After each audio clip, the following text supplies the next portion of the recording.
Bom, na última aula a gente falou como o judiciário vê a advocacia. Dessa vez vou trazer para vocês um pouco da minha experiência em relação a como abordar o judiciário. E aí a gente começa falando de quem? Dos juízes.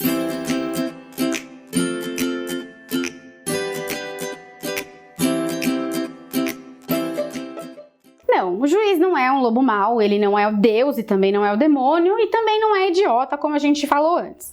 É importante que a gente trate o juiz com respeito, obviamente, e respeite não só do ponto de vista pessoal, mas acadêmico. Ele é uma pessoa que estudou minimamente há alguns anos para ocupar o lugar que ali está. Tem muitos juízes de carreira hoje em dia que já serviu de escrevente, que já foi diretor de cartório e que tem uma vasta carreira de concursos aí até chegar à magistratura. É óbvio que não é um caminho fácil, a gente sabe que não, existem muitos juízes competentes, mas também tem aqueles casquinhas de ferida, assim como acontece com os advogados. É importante então que a gente saiba se portar em relação a isso. Tem muita gente que tem medo de despachar com o juiz, principalmente porque não sabe de que maneira abordá-lo, de que maneira introduzir o assunto. É extremamente importante que a gente saiba utilizar do senso crítico para saber a hora de despachar. É importante que a gente tenha senso de prioridade, senso de importância para despachar determinados assuntos, ainda mais em primeiro grau, onde geralmente os juízes são muito mais acessíveis do que em segunda instância. Para isso, o que eu costumo fazer? Geralmente ligo no gabinete 1 ou 2 dias antes para saber se tem pauta de audiência, se eu não vou atrapalhar, se o juiz tem condição ou não de me receber. Quando a situação é um pouco mais urgente e nem sempre dá tempo de ligar com essa antecedência, a gente vai diretamente ao fórum, geralmente na parte da tarde, aqui em São Paulo é assim que funciona, e então bate lá na portinha do juiz: excelência, com licença, o senhor tem disponibilidade para me ouvir? Dependendo da resposta, obviamente, ou volte depois, ou fale com o meu assistente, ou por favor, venha até aqui, a gente começa. Eu costumo levar sempre uma cópia do processo, daquela petição que eu preciso despachar, por mais que o processo seja eletrônico.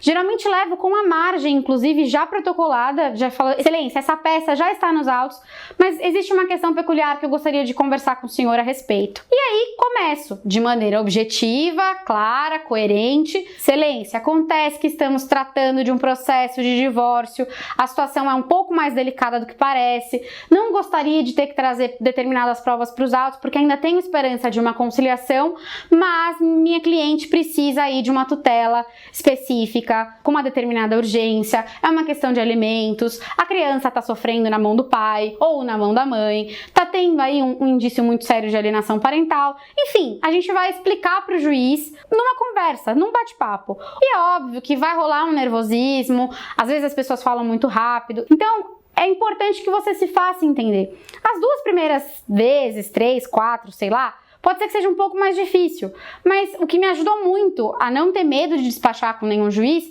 foi treinar. Pegava o estagiário do escritório, logo que eu me formei, e despachava com ele. Falava: hoje você é o juiz, e eu quero que você me diga se você entende ou não o que eu vou te dizer. Lembra daquela história de ser simples? É exatamente isso. O juiz quer que você chegue lá, e não é porque você vai chamar de excelência que você vai ter que gastar o seu latim, o seu francês. Não, você vai dizer de maneira bem clara e objetiva aquilo que você pretende, agradecer por ele ter te ouvido e perguntar se eventualmente existe a possibilidade de tratar esse caso com maior urgência por conta exatamente daquela questão que você foi ali abordar. Isso faz uma bela diferença, nem sempre só nos casos de família, mas no caso de um plano de saúde, por exemplo, uma liminar que você está ali tentando para manutenção do plano de saúde. É uma situação para dar plantão no gabinete. Excelência, o senhor se incomoda se eu ficar aqui aguardando até ter uma decisão, porque esse caso é super complicado, e assim que o senhor proferir a sentença, eu já vou levá-la até o hospital para continuidade do tratamento do meu cliente, é uma situação super complicada. E aí, é possível que você insista naquele despacho, é possível que você insista naquela urgência, naquela importância, naquilo que você está ali buscando mesmo, e que você faça isso com propriedade. Nosso papel é convencer de que o direito existe. E quando ele existe, você está trabalhando em prol do lado certo, fica muito mais fácil advogar. Você vai ver. É claro que nem tudo são flores e, hora ou outra, vai ser necessário que você se imponha. Eu comecei fazendo audiências de maneira conjunta. Levava sempre mais um advogado ou estava sempre acompanhada de pelo menos um estagiário, algumas vezes até para fazer volume na mesa. Mas muitas delas para gerar confiança, não só no meu cliente, mas em mim mesma. Para mim fazia diferença ter na mesa junto comigo alguém que pensasse diferente de mim.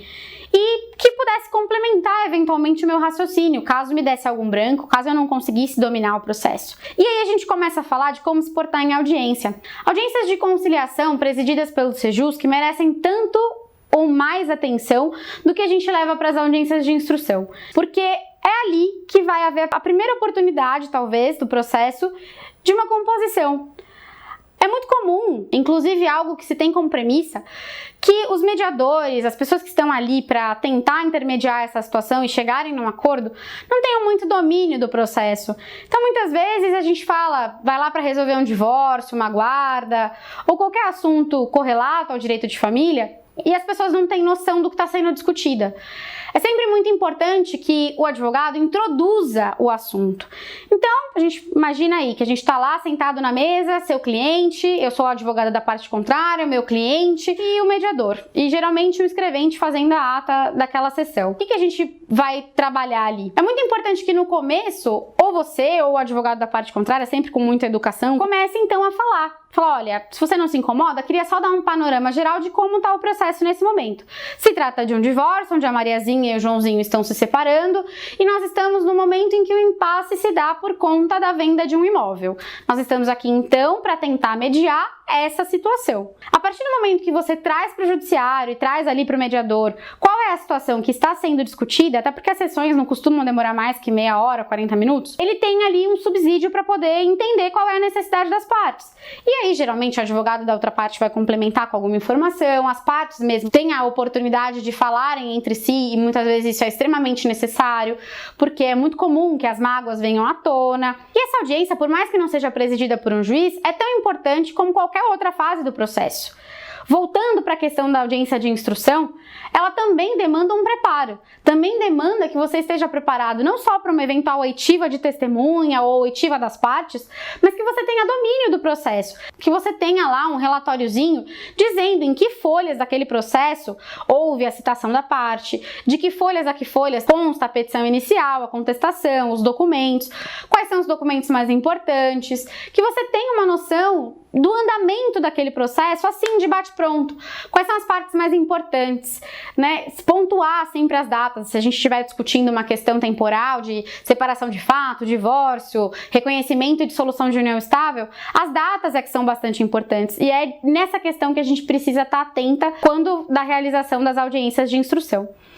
É super importante também que nessas audiências você se porte de maneira adequada. E quando eu digo de maneira adequada, é de uma maneira absolutamente subjetiva. Você é quem vai ditar como você vai se comportar na audiência, você que vai dizer o que faz sentido ou não para você. É óbvio que você precisa ter bom senso e que também não se vende em farmácia, né? Para atuar, para poder conversar com o juiz, para poder conversar com o promotor, fazer uma abordagem e tudo mais.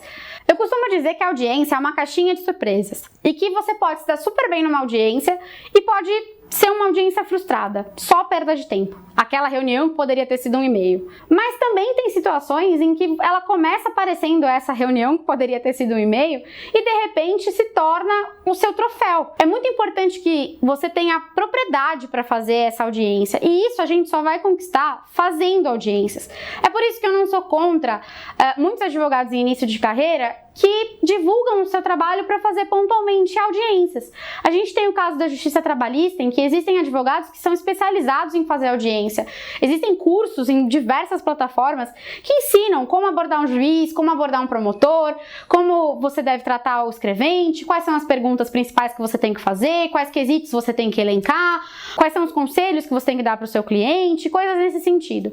É tudo muito bonito, é tudo muito receita de bolo, mas eu acho mesmo que é a prática quem vai te dizer o que funciona e o que não funciona para você. Para mim, especificamente, super funciona fazer um resumo do processo, levantar quais são os pontos que eu preciso discutir naquela audiência e sempre que eu for fazer o levantamento de quesitos para perguntar para as testemunhas ou mesmo para as partes, tentar linkar isso ao máximo possível do que já está nos pedidos, do que já está no processo. Tentar encontrar ali uma contradição ou outra que eventualmente esteja na peça da parte contrária, colocar uma situação que talvez tenha sido mal esclarecida. Mais importante do que qualquer coisa, dizer para o seu cliente que não adianta o que está no processo contar uma história e o que ele vive na prática contar outra, porque é exatamente na audiência de instrução em que esse circo vai cair. E isso é muito prejudicial para o andamento do processo e muitas vezes para o êxito. E aí eu não estou falando de ganhar ou de perder o processo, mas de alcançar o bem comum que o processo propicia. Então, é preciso que você tome muito cuidado também na abordagem do juiz nas audiências de instrução, mas que tenha toda essa noção de como funcionam essas audiências.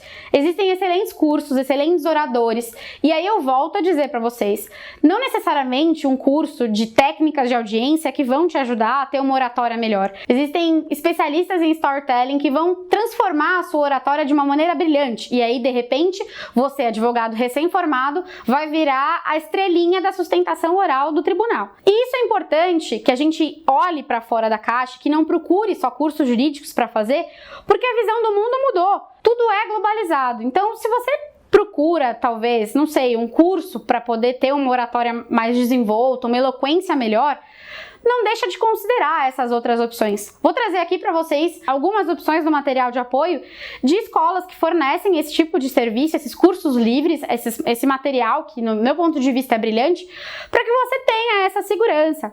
Então, isso vai desde programação neurolinguística até dança, teatro, cursos de expressão corporal. Enfim, o que eu tô querendo dizer aqui é que, por mais que o conteúdo advindo desses cursos que você vai encontrar, que tratam especificamente da audiência, podem ter uma visão um pouco mais limitada da coisa.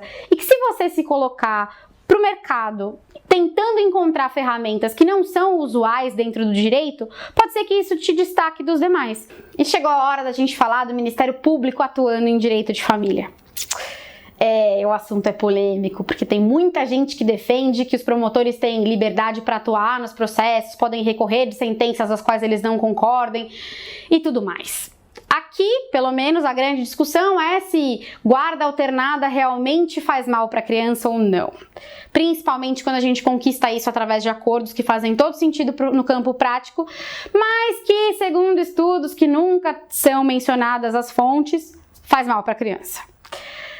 Eu tô só dando um exemplo bem pontual de como é difícil muitas vezes lidar com os promotores públicos. E isso não só em São Paulo, imagino. Lembra que antes eu falei do domínio do ego? Por mais que não exista hierarquia entre advogados, juízes e promotores, é óbvio que na prática um olha meio torto pro outro. Porque isso é cultural. A gente vem de uma cultura de litígio onde o juiz é o presidente do processo, o advogado tá ali para encher o saco e o promotor público é tipo a sogra, só palpita. Só que a verdade é que todo mundo faz parte de um processo que precisa ser resolvido e no fundo, tá todo mundo ali empenhado em resolver aquela questão. Nem sempre a manifestação do Ministério Público vai condizer com aquilo que você acredita, mas é importante que você, no exercício da sua advocacia, considere questionar quais são as decisões do Ministério Público, considere levar doutrina, jurisprudência sobre o assunto que você está ali tratando que eventualmente venha divergir do ponto de vista ministerial. É importante, principalmente quando o assunto é melhor interesse da criança. Até porque o melhor interesse da criança é o termo mais empada do direito de família. Ele serve para absolutamente qualquer coisa. Lívia, o que você quer dizer com o termo empada? Vou te explicar. Se eu viro para você e falo que uma criança é especial, o que eu estou dizendo com isso? Vai depender da minha entonação, né? Mas papel não tem entonação. Então eu posso dizer que aquela criança é especial porque ela é especial para mim. Eu posso dizer que aquela criança é especial porque ela tem alguma deficiência intelectual. Eu posso dizer que ela é especial porque ela fez alguma coisa que eu gostei muito e se tornou especial naquele momento. O especial, nessa frase, nesse contexto, tem 1001 significados e ele vai depender de contexto. O contexto que nem sempre é claro. E a gente volta. Coerência e interpretação de texto. É muito complicado trabalhar com pareceres ministeriais quando eles não condizem com a realidade dos fatos, quando eles não condizem com a realidade que a gente traz para o processo. E ainda existe muita resistência dos promotores em aceitar que a realidade teórica não é necessariamente a realidade prática das pessoas que foram buscar o judiciário para resolver um conflito. Ainda que se alcance em determinado ponto do processo um consenso entre as partes, que muitas vezes é contrário à cota ministerial. O que costuma funcionar? Abordar o promotor de justiça. Ir lá no fórum, do mesmo jeito que você vai despachar com o juiz, despachar com o promotor também. Pedir 1 minuto da atenção dele, explicar que naquele caso especificamente a criança está sendo acompanhada por um profissional, que esse profissional já manifestou nos autos, que você já levou qualquer declaração nesse sentido, de que o melhor interesse da criança está de fato sendo preservado, está de fato sendo assistido. E como a gente faz isso? Convencendo. A sua escrita precisa ser convincente e você precisa trazer subsídios para isso. Se você vai defender uma guarda alternada, mesmo sabendo que o Ministério Público é contrário a essa decisão, você precisa trazer ferramentas.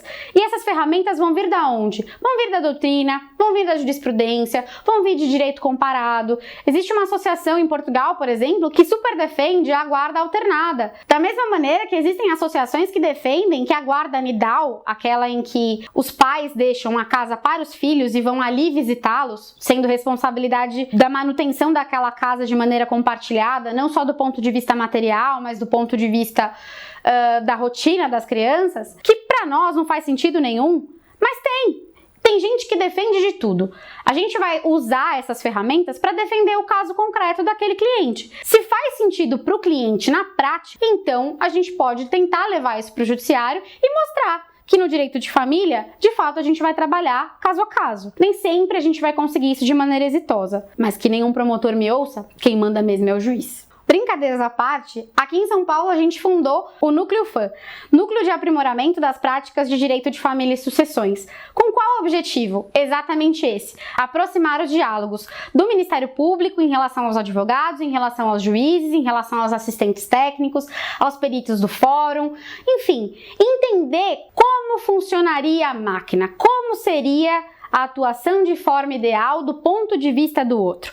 Fazer esse exercício de refletir o que faz sentido para o outro, que não me causa nenhum problema, sem discutir mérito das questões, mas colocar de uma maneira simples qual seria a maneira ideal de praticar o direito de família de uma maneira eficiente, de uma maneira eficaz, não só do ponto de vista técnico, mas do ponto de vista prático também. O Núcleo FAM nasceu do sonho da Silvia e da Eleonora prestarem exatamente esse serviço à sociedade, entendendo que é necessário a manutenção do diálogo entre todos os operadores do direito de uma maneira completa, de uma maneira em que todas as engrenagens façam parte do mesmo relógio funcionando. Eu sei que eu já usei esse exemplo antes, mas é exatamente essa a ideia, de que esse relógio comece a funcionar na hora certa, de que a coisa seja absolutamente eficaz e efetiva do ponto de vista prático e teórico. Para isso, o Núcleo FAM tá aí. E não vai demorar muito para você ouvir falar dele. Uma figura que é pouco abordada no direito de família do ponto de vista processual, e esse não é um curso de direito material ou de direito processual, mas da prática do direito de família,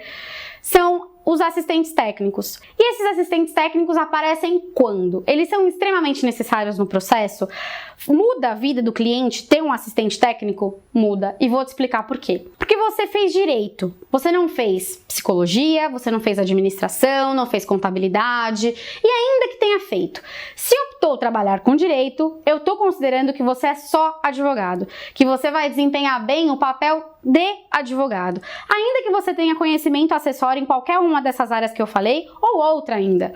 É importante que você saiba que num processo judicial, o seu papel é o de advogado. Qualquer coisa diferente disso, qualquer coisa que fuja o direito de família, não é da sua competência. Você até pode dar aí os seus pitacos, ajudar na escolha, a gente sempre indica quais são os assistentes técnicos para determinadas situações aqui no escritório, e são eles os mais variados. Mas é importante que você saiba que a figura do assistente técnico é extremamente importante para o sucesso do seu cliente, porque um laudo bem feito, uma perícia psicossocial acompanhada de maneira adequada, pode sim reverter as chances do seu cliente de ganhar esse processo. Infelizmente, os nossos tribunais têm aí profissionais credenciados, mas que também não dão conta da demanda. Para vocês terem uma ideia do que eu estou dizendo, não faz muito tempo, eu tive uma perícia num processo de 2017 para realização programada para 2021. A criança que precisa do direito assistido em 2017, em 2021 vai estar muito mais velha. E aí, essa perícia, quem sabe até nem seja mais tão eficaz. É nesse ponto que eu quero dizer que talvez tratar um assistente técnico, trazer um psicólogo para atender o seu cliente, fazer contato com os profissionais da saúde que atendem o seu cliente, que cuidam da parte emocional dele, trazer sempre laudos para o processo desse acompanhamento, de como isso funciona, trocar figurinha mesmo com o profissional é extremamente importante.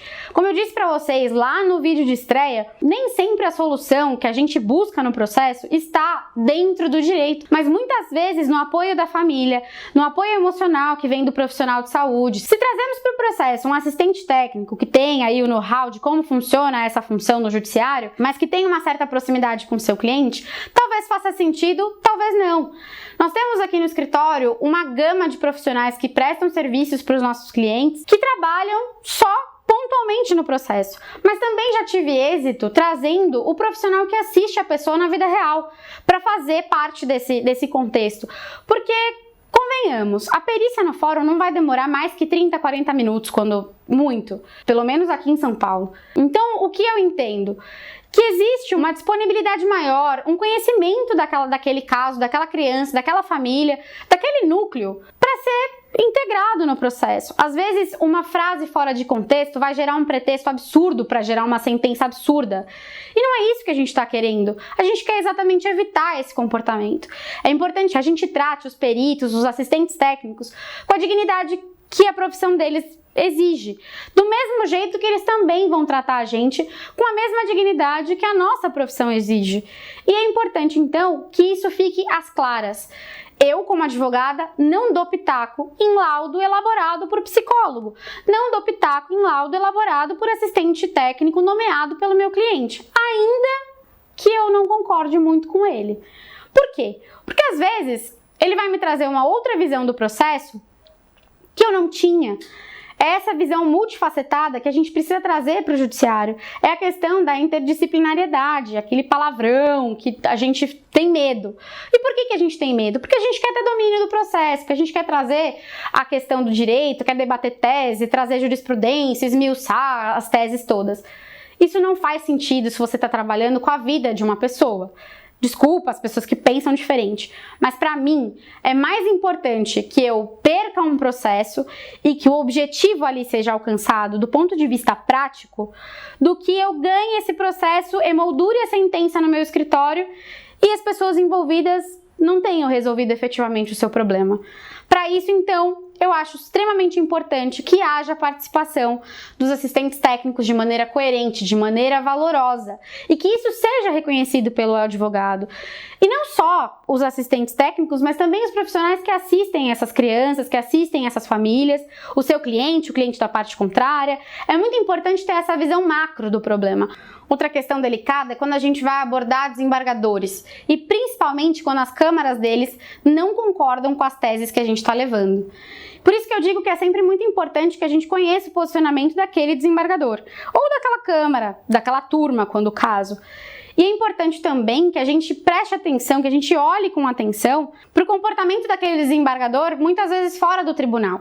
Nós vivemos num país em que os magistrados, os desembargadores, eles podem também expressar a opinião deles nas obras doutrinárias. E é muito comum que a gente encontre um juiz, um desembargador, participando de palestras e proferindo ali as suas visões, a maneira com que eles aplicam o direito no caso concreto. É muito importante, então, que a gente faça essa lição de casa. Nem sempre isso vai ser possível, mas em casos pontuais de maior complexidade, ou até mesmo para engrandecer a sua advocacia, é extremamente importante que você tenha essa noção, exatamente para não dar o tiro no pé de chegar lá com uma versão dos fatos, uma versão da doutrina e ser bombardeado por ele próprio enquanto você estiver despachando com uma versão completamente diferente, sem saber sair daquela sinuca de bico. Quanto mais preparado para o pior cenário você estiver, melhor vai ser o exercício da sua advocacia. Isso dentro do judiciário e isso na mesa quando o seu cliente vai te contratar, quando você for traçar a estratégia que melhor vai atender ao caso dele. E aí convém falar de um conceito relativamente novo, que é a jurimetria. Qual é o papel da jurimetria? É a aplicação de métodos quantitativos e qualitativos, quando possível, dentro do direito com base nas estatísticas que são provisionadas pelos tribunais. Como Como isso funciona? Existem 3 prismas da jurimetria. O primeiro deles é a elaboração legislativa e a gestão pública. Isso tem um pouco a ver com a questão da uniformidade da jurisprudência. Serve para basilar o que tem funcionado nos tribunais ao longo do país, e na hora que o legislador vai imprimir a solução legislativa, vai ali considerar a elaboração de um projeto de lei, ele vai analisar a questão quantitativa mesmo. Quantos juízes votaram essa questão desta forma? Quantos juízes votaram essa questão de outra forma?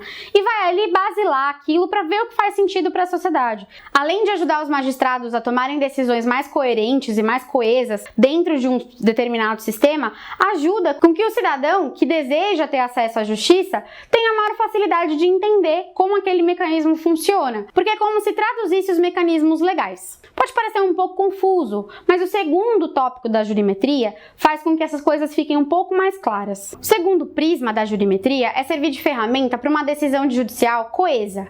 Como isso funcionaria? O juiz com acesso a essas estatísticas vai conseguir basilar com maior precisão como funcionaria a tomada de decisão num determinado processo com base em decisões anteriores, do que funcionou e do que não funcionou, do que foi reservado, do que foi reformado em segunda instância, em terceira instância, qual o posicionamento dos grandes tribunais a respeito daquele tema. E aí, a uniformização da jurisprudência vai trabalhar em favor do próprio judiciário, o que não necessariamente significa que o juiz vai desconsiderar os valores sociais, a questão dos valores e a especificidade daquele caso pontual que está ali para ser julgado, mas ajuda a ter uma visão macro do sistema, o que eventualmente funcionaria de modo amplo e geral. É óbvio que no direito de família, exercer a jurimetria é um pouco mais delicado, ainda mais considerando que a gente trata especificamente de valores sociais e trabalha com a microcélula da sociedade. A família, como base da estrutura social, demanda do judiciário uma atenção que nem sempre é correspondida.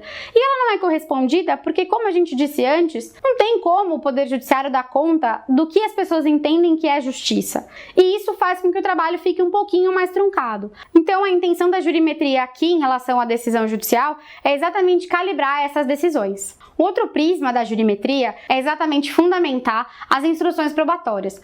Quanto maior a gama de informações e de dados que você traz para o juiz acerca da efetividade daquilo que você pede, maiores as chances, então, de você conseguir aquilo que pleiteia. Acontece que no direito de família, nem sempre essa conta vai fechar. E é aí que a gente considera que, nesses casos, serve muito mais para vender o seu trabalho para o cliente do que especificamente para tratar de uma questão probatória. Eu vou explicar. Imagine que um cliente chegou no seu escritório querendo saber qual é a porcentagem de êxito que ele tem em relação a uma determinada demanda. No direito de família, é óbvio que, mais ainda do que em qualquer outra área, a gente jamais vai garantir êxito, jamais vai garantir qualquer porcentagem em relação a isso. Mas essa questão pode responder aquela fatídica pergunta: mas doutora, pela sua experiência, o que a senhora acha? A gente não vai trabalhar só com a questão da experiência, a gente vai trabalhar com uma questão de como tem decidido o tribunal. Essa frase eu costumo usar bastante nas minhas reuniões. O Tribunal de Justiça entende que... E aí eu ofereço para o cliente a opinião trazida pelo tribunal. Nem sempre é possível atualizar esse repertório. A gente vai participando de palestras, vai debatendo com amigos advogados e até pela própria atuação, quando a gente pesquisa nova jurisprudência sobre o assunto. Mas, ainda assim, é importante estar a par do que está acontecendo, não só pela questão quantitativa, mas pela questão qualitativa. Até porque um dos objetivos da jurimetria é transformar a jurisprudência no mais uniforme possível. Isso, teoricamente, traria segurança jurídica para aquilo que é decidido. O que no direito de família ainda não me convenceu que seja realmente uma boa situação. Até porque terceirizar a solução de questões de família para o Poder Judiciário pode ter um revés que a gente já falou aqui milhões de vezes, nem sempre é o pretendido. Então, em relação a essa uniformidade da jurisprudência, acho sempre interessante estudar quais são as decisões da Câmara, da turma, em relação àquele assunto que você tem naquele caso concreto. É muito comum que, às vésperas de uma decisão importante em segunda instância, a gente apresente memoriais, num recurso de apelação, por exemplo. Esses memoriais nada mais são do que uma peça onde você vai considerar fazer um resumo do processo e enfatizar quais são os pontos controversos, apontar detalhes que eventualmente fujam ao olho do julgador, coisas nesse sentido. Memoriais muito extensos são imediatamente endereçados ao arquivo L, lixo. E é óbvio que a gente não quer ter um baita trabalho para fazer memoriais muito bem feitos para, de repente, eles nem serem lidos, não é? É recomendável que você faça memoriais de no máximo 10 páginas, enfatizando não só a cronologia do processo, mas ponderando quais são os pontos que você realmente considera importantes que aquele magistrado veja em relação àquilo que você pleiteia, da mesma forma que a parte contrária vai fazer. A leitura de memoriais é como se fosse um endosso de tudo aquilo que já está no processo de uma maneira reduzida. Se você tem o hábito de já ser conciso, já ser objetivo e trazer provas robustas do que você está dizendo, os seus memoriais, na verdade, vão ser mais fáceis ainda de serem feitos, porque você não vai precisar, na verdade, elaborá-los do zero. Você já vai ter aí uma cronologia bastante significativa do processo, e aí esses memoriais vão ser mamão com açúcar para fazer. Quando eles chegarem na mão do magistrado, que aí você pode vir até a despachar os memoriais, fica muito mais fácil de convencer o magistrado daquilo que tem naquele documento. E aí, quem sabe, fica também mais fácil de evidenciar o direito do seu cliente. Se não der certo, a gente parte para a sustentação oral. Assim como despachar, a sustentação oral é quando você vai contar o caso e defender a tese que você tem ali para o direito do seu cliente em frente ao colegiado. É sempre importante que você esteja trajado de maneira adequada e que você tenha ensaiado esse texto, que também não é muito interessante que seja longo. É importante que você não leia, mas que você fale olhando nos olhos dos desembargadores, que você mostre para eles que você domina aquela técnica. Em 15, 20 minutos no máximo, contextualizando aonde aquela teoria, onde aquela tese faz sentido na vida do seu cliente. Eu já falei isso aqui 1 milhão de vezes, mas é muito importante que você domine aquilo que você está defendendo. Não adianta defender alguém que você não acredita, porque aí toda a sua teoria não vai servir de nada quando você for fazer essa sustentação oral, a menos que você jogue pôquer. A gente falou de todos os serventuários, dos juízes, dos advogados, dos promotores de justiça, assistente técnico, serventuários do cartório, mas a gente não falou dos tabelionatos de notas. Pois é. O tabelião, assim como todos os escreventes dos tabelionatos, sejam de notas ou do registro civil, merecem também todo o nosso respeito em relação à atividade que exercem. E isso fica muito claro quando você tem uma parceria. Aqui em São Paulo, eu trabalho pessoalmente com alguns cartórios e sou extremamente feliz em trabalhar com escreventes tão bons. Escreventes que não necessariamente fizeram direito como formação, mas que têm um domínio da prática extrajudicial e dominam isso com muita clareza. É sempre bom você consultar um escrevente, verificar o que ele pensa a respeito de uma determinada tese. Por exemplo, no recolhimento de um imposto de transmissão por doação numa escritura pública que vai ser feito, ou o que ele considera que possa ser melhorado num eventual pacto. Eu sempre costumo dizer, a responsabilidade do conteúdo das minutas que são feitas de maneira extrajudicial são inteiramente do advogado, mas o escrevente também tem direito a dar os seus pitacos, a dar os seus palpites. E muitas vezes é o texto dele que a gente vai ter que mudar, fazer um ou outro acréscimo, uma alteração, considerar rever as guias, os valores e tudo mais. Ali existe de fato uma parceria. E essa parceria precisa ser de igual para igual. Ainda eventualmente que o escrevente te chame de doutor e você o chame pelo nome, é importante que essa hierarquia entre escrevente e advogado não exista na prática. Até porque um bom trabalho vai ser feito em equipe. Ele vai revisar a sua minuta e você vai revisar a minuta dele. A chance da gente encontrar um erro nessa minuta que foi revisada mais de uma vez é muito menor. Automaticamente a eficácia do documento vai ser muito maior. E aí todo mundo sai feliz. Ainda falando de advocacia extrajudicial, é muito comum que os clientes venham ao escritório para fazer consultas. E essas consultas nem sempre viram um caso, nem sempre viram um processo. Muitas vezes é só uma questão de elucidar as dúvidas que eventualmente ele tem sobre um determinado assunto. Às vezes ele vem fazer uma consulta sobre divórcio e resolve não se separar. Por isso que é tão importante que os advogados de direito de família cobrem as suas consultas. As minhas consultas aqui no escritório costumam demorar 1h30 e eu ainda tenho acesso ao cliente no momento posterior. Esses valores, não adianta dizer aqui para vocês quanto seria. Primeiro que o curso é atemporal. Segundo, que cada realidade é uma. Não me sinto à vontade para dar preço no seu trabalho, assim como não aceito que deem preço no meu. E é muito importante que não só você, mas o seu cliente saiba disso. Se o seu cliente não pode pagar o valor da sua consulta, por que razão você acredita que ele vai dar valor ao seu trabalho? O que você tem para passar para o seu cliente é conhecimento, é técnica, é habilidade. E se ele não está disposto a desembolsar um primeiro valor para isso, ainda que seja um valor um pouco menor do que sugere a tabela da OAB local, ou um pouco menor do que é praticado normalmente, você precisa reconsiderar. E sabe o que é mais engraçado? Muitas vezes são advogados que pedem consultas. Aqui em São Paulo a prática é bastante comum. A gente entra em contato com vários professores que ainda exercem a advocacia e não raro eles são procurados para serem pareceristas em alguns processos que têm uma questão mais delicada a ser discutida no judiciário. Geralmente já em instâncias recursais eles são procurados para dizerem o que eles entendem daquele caso especificamente e muitas vezes nortear a atuação do advogado que é o titular daquele processo. Isso não é incomum e muitas pessoas hoje em dia têm se valido disso, são coaches jurídicos.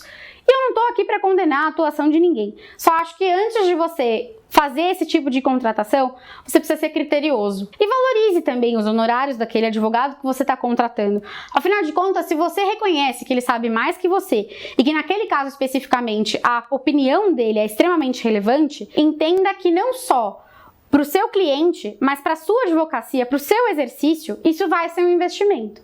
Não estou dizendo aqui para você pagar do seu próprio bolso, mas quem sabe negociar esses honorários dessa consultoria com o seu cliente. Não é vergonha nenhuma virar para o seu cliente e falar: olha, eu acho que a gente precisaria de uma consulta de um advogado mais experiente ou de um professor, de um acadêmico do direito, de um juiz, desembargador aposentado sobre esse determinado tema, porque é o estudo dele e aí isso vai embasar muito mais um eventual recurso. Isso é extremamente importante, extremamente bem visto pelos olhos do judiciário, porque você já está trazendo um especialista. Muito melhor do que copiar a doutrina é trazer um parecer de alguém de peso, por exemplo.